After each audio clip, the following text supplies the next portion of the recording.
ಆತ್ಮೀಯರೇ ನಮಸ್ಕಾರ. ನಾನು ಮಂಜುನಾಥ್ ನಿರ್ಲೆ. ನೀವೀಗ ನೋಡ್ತಾ ಇರೋವಂಥದ್ದು ಮಾವುತ ಚಿತ್ರದ ಒಂದು ಚಿತ್ರೀಕರಣವಾದಂಥ ಸ್ಥಳ. ಈಗ ಚಿತ್ರೀಕರಣ ಮಾಡ್ತಾ ಇರೋವಂಥದ್ದು ನಮ್ಮ ಶಿವಮೊಗ್ಗದ ಹತ್ತಿರದ ಒಂದು ಕಾಡಿನಲ್ಲಿ ಚಿತ್ರೀಕರಣ ಮಾಡ್ತಾಯಿದ್ದೀವಿ. ನಾನು ಇದನ್ನು ಯಾಕೆ ತೋರಿಸ್ತಾ ಇದ್ದೀನಿ ಅಂತ ಅಂದರೆ, ಪ್ರತಿಯೊಬ್ಬ ಯುವಕರಿಗೂ ನಾನೊಬ್ಬ ಒಂದು ಚಲನಚಿತ್ರಗಳಲ್ಲಿ ಅಭಿನಯಿಸಬೇಕು, ಬೆಳಿತಾರೆ ಬರಬೇಕು, ನಾಯಕ ನಟ ಆಗಬೇಕು ಅಂತ ತುಂಬ ಆಸೆ ಇರುತ್ತೆ. ಅದೇ ರೀತಿ ಒಂದು ಕನಸನ್ನು ಹೊತ್ತು ಆ ಒಂದು ನಾಯಕ ನಟನಾಗಿ ಆಗಬೇಕಾದ್ರೆ ಏನು ಅದಕ್ಕೆ ಪೂರ್ವ ಸಿದ್ಧತೆಯನ್ನು ಮಾಡ್ಕೋಬೇಕು, ಅದನ್ನ ಯಾವ ರೀತಿ ಮಾಡ್ಕೊಂಡಿದ್ದಾರೆ ಅನ್ನೋದನ್ನು ತಿಳ್ಕೊಬೇಕು ಅಂತಂದರೆ ನಾನು ಈಗ ಪೂರ್ತಿ ವೀಡಿಯೋನ ನೀವು ನೋಡಬೇಕು. ಅದರಲ್ಲಿ ಮುಖ್ಯವಾಗಿ ನಿಮಗೆ ಕರಾಟೆ ಕಿಂಗ್ ಶಂಕರ್ ನಾಗರ್ ಅವರ ಒಂದು ಅಪ್ಪಟ ಅಭಿಮಾನಿ ಅವನೇ ಆ ಮೈಸೂರಿನ ಹುಡುಗ ಅಭಿ. ಹೌದು, ಈ ಅಭಿ ಬಗ್ಗೆ ನಾನು ನಿಮಗೆ ಹೇಳ್ತೀನಿ. ಅಭಿ ಮೂಲತಃ ರಂಗಭೂಮಿ ಕಲಾವಿದ.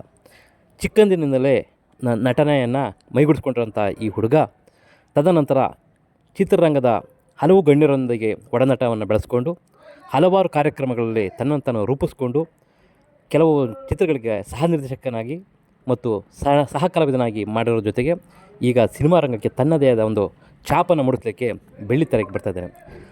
ಸಿನಿಮಾ ಜರ್ನಿ ಬಗ್ಗೆ ಅವನಿಂದಲೇ ನಾವು ಕೇಳ್ಕೊಂಡು ಬರೋಣ. ಬನ್ನಿ ಸ್ನೇಹಿತರೆ.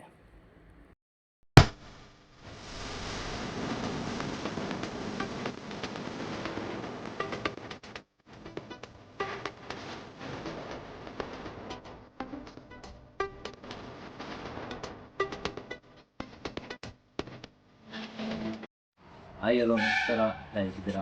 ನಾನು ಅಭಿ, ಮೈಸೂರು ರಂಗಭೂಮಿ ಕಲಾವಿದ ಹಾಗೂ ಚಲನಚಿತ್ರ ನಟ.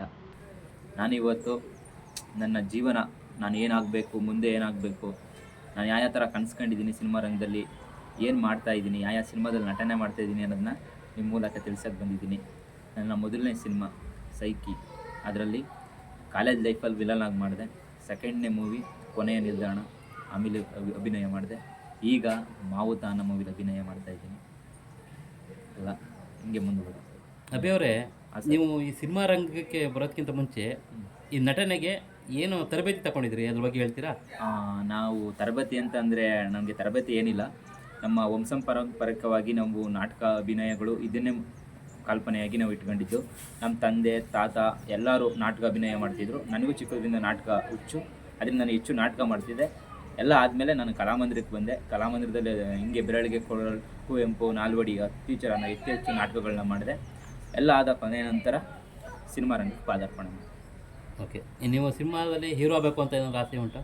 ಇದೆ, ಖಂಡಿತ. ಸರಿ, ಈಗ ನಿಮಗೆ ಇಷ್ಟವಾದಂಥ ಹೀರೋ ಯಾರು? ಮತ್ತು ನಿಮಗೆ ಇದಕ್ಕೆ ಯಾರಾದರೂ ಒಬ್ಬರ ಗಾಡ್ ಫಾದರ್ ಅಂತ ಏನಾದರೂ ಬೆಂಬಲವಾಗಿ ನಿಲ್ಲುವಂಥವ್ರು ಯಾರಾದರೂ ಇದ್ದಾರಾ? ನನಗೆ ಇಷ್ಟವಾದಂಥ ನಟ, ಡೈರೆಕ್ಟರ್ ಅಂತಂದರೆ ಶಂಕರಣ್ಣ. ಅವರ ಅಭಿಮಾನಿ. ಅವರ ತತ್ವಗಳು, ಅವರ ನಡೆ ನುಡಿ ಎಲ್ಲನೂ ಅಳವಡಿಸ್ಕೊಂಡು ಕನ್ನಡ ಚಿತ್ರರಂಗಕ್ಕೆ ಪಾದಾರ್ಪಣೆ ಮಾಡಿದ್ದೀನಿ. ನನಗೆ ಇಷ್ಟ ಇನ್ಸ್ಪಿರೇಷನ್ ಅಂತಂದರೆ ಅವರೇ. ಆಗ್ಬಿಟ್ಟಿನಿ. ಸರಿ, ಈಗ ನಿಮಗೆ ಈ ಸಿನಿಮಾ ರಂಗಕ್ಕೆ ಒಬ್ಬ ನಟ ಆಗಬೇಕು ಅಂತಂದರೆ ಅದಕ್ಕೆ ಆದಂಥ ಕೆಲವು ತರಬೇತಿಗಳಿರ್ತೈತೆ. ಈಗ ಉದಾಹರಣೆಗೆ ಫೈಟ್ ಆಗ್ಬೋದು, ಡ್ಯಾನ್ಸ್ ಆಗ್ಬೋದು, ಈ ಥರ ಏನಾದರೂ ನೀವು ಪ್ರಾಕ್ಟೀಸ್ ಮಾಡ್ತಾ ಇದ್ದೀರಾ? ಖಂಡಿತ ಮಾಡ್ತಾ ಇದ್ದೀನಿ ಸರ್. ಮಾರ್ಷಲ್ ಆರ್ಟ್ ಮಾಡ್ತಾ ಇದ್ದೀನಿ, ಜಿಮ್ ಮಾಡ್ತಾ ಇದ್ದೀನಿ, ಫೈಟು ಕಲಿತಾ ಇದ್ದೀನಿ, ಎಲ್ಲನೂ ಕಲಿತಾ ಇದ್ದೀನಿ. ಸರಿ, ಇದೊಂದು ಉದ್ದೇಶ. ಆದರೆ ನಿಮ್ಮದು ಏನಾದರೂ ಓನಾಗಿ ಸಿನಿಮಾ ನಿರ್ಮಾಣ ಮಾಡಬೇಕು ಅಂತ ಏನಾರು ಇದೆಯಾ? ಇಲ್ಲ ನಿರ್ಮಾಪಕರು ಮತ್ತು ನಿರ್ದೇಶಕರ ಮೇಲೆ ಅವಲಂಬಿತವಾಗಿದ್ದೀರಾ ನೀವು? ಇಲ್ಲ, ಈಗ ಸದ್ಯಕ್ಕೆ ನಿರ್ದೇಶಕರ ಮೇಲೆ ಇದಾಗಿದ್ದೀನಿ. 1-2 ಮೂವಿಲಿ ಅಸಿಸ್ಟೆಂಟ್ ಡೈರೆಕ್ಟ್ರಾಗಿ ವರ್ಕ್ ಮಾಡ್ತಾಯಿದ್ದೀನಿ. ಮತ್ತು ನಾನು 1-2 ಚಿತ್ರ ರೈಟಿಂಗ್ ಮಾಡಿದ್ದೀನಿ. ತುಂಬ ಎಲ್ಲ ವರ್ಕ್ ಮಾಡಿ ಅದ ನಂತರ ನಾನು ಮಾಡೋಣ ಅಂತ ಆಸೆ ಇದೆ ಸರ್. ನಿಮಗೆ ಕನ್ನಡ ಚಿತ್ರರಂಗದಲ್ಲಿ ಈಗಿನ ನಟರು ಅಭಿನಯ ಇಷ್ಟನೋ, ಹಿಂದಿನ ನಟರ ಅಭಿನಯ ಇಷ್ಟನೋ, ಯಾವುದನ್ನು ಇಷ್ಟಪಡ್ತೀನಿ ನೀವು? ಅಂದರೆ ಎಲ್ಲನೂ ಇಷ್ಟಪಡ್ತೀನಿ. ಅತಿ ಹೆಚ್ಚು ಇಷ್ಟಪಡೋದು ಶಂಕರ್ನಾಗ್ ಸರ್ ಅಭಿನಯ. ನಾನು ಹಳೇ ಸ್ಟೈಲನ್ನ ತುಂಬ ಇಷ್ಟಪಡೋಕ್ಕೆ ಇಷ್ಟಪಡ್ತೀನಿ. ಈಗ ಪ್ರೆಸೆಂಟಾಗಿ ಯಾವ ಸಿನಿಮಾದಲ್ಲಿ ಅಭಿನಯ ಮಾಡ್ತಾಯಿದ್ದೀರಾ? ಈಗ ಪ್ರೆಸೆಂಟ್ ಇವಾಗ ಈ ತಕ್ಷಣದಲ್ಲಿ ಮಾವುತದಲ್ಲಿ ಅಭಿನಯ ಮಾಡ್ತಾಯಿದ್ದೀನಿ. ಮತ್ತು ಇನ್ನೂ 1-3 ಪ್ರಾಜೆಕ್ಟ್ ಬಂದಿದೆ, ಮಾಡಬೇಕು. ಮಾರ್ಚಿಂದ ಸ್ಟಾರ್ಟ್ ಆಗ್ತಿದೆ. ಸರಿ ಅಭಿ ಅವರೇ, ಇಲ್ಲಿ ತನಕ ಒಂದು ಚಿಕ್ಕದಾದ ಒಂದು ಸಂದರ್ಶನವನ್ನು ಕೊಟ್ಟಿದ್ದೀರಿ. ನಿಮ್ಮ ಉಜ್ವಲವಾದ ಒಂದು ಭವಿಷ್ಯ ಬೆಳಕಲಿ. ನೀವು ಒಂದು ಕಲಾ ಸೇವೆಯನ್ನು ಮಾಡಿಕೊಂಡು ಒಂದು ಒಳ್ಳೆಯ ಕಲಾವಿದರಾಗಿ ಸಿನಿಮಾ ರಂಗದಲ್ಲಿ ಒಂದು ಒಳ್ಳೆಯ ಯಶಸ್ಸನ್ನು ಗಳಿಸ್ಲಿ ಅಂತಂದ್ಬಿಟ್ಟು ನಿಮ್ಮನ್ನು ಕೇಳ್ಕೊತೀವಿ. ತುಂಬ ಧನ್ಯವಾದಗಳು ನಿಮಗೂ ಸುಧಾ. ಇದೇ ರೀತಿ ಯುವಕರು ಯಾರ್ಯಾರು ಸಿನಿಮಾ ಫೀಲ್ಡಿಗೆ ಬರ್ತಿರ್ತಾರೆ ಎಲ್ರಿಗೂ ಒಳ್ಳೆಯದಾಗಲಿ. ಇನ್ಸ್ಪಿರೇಷನ್, ಏನಾದ್ರು ಒಂದು ಸಾಧನೆ ಮಾಡೋ ಹುಚ್ಚು, ಹಂಗಂದರೆ ಛಲನ ತಗೊಂಡು ಸಿನಿಮಾ ಫೀಲ್ಡಿಗೆ ಬಂದರೆ ಮನಸ್ಸು ಮಾಡೋದು ಏನಿಲ್ಲ, ಎಲ್ಲರೂ ಮನಸ್ಸೇ ಮಾಡಿರೋದು.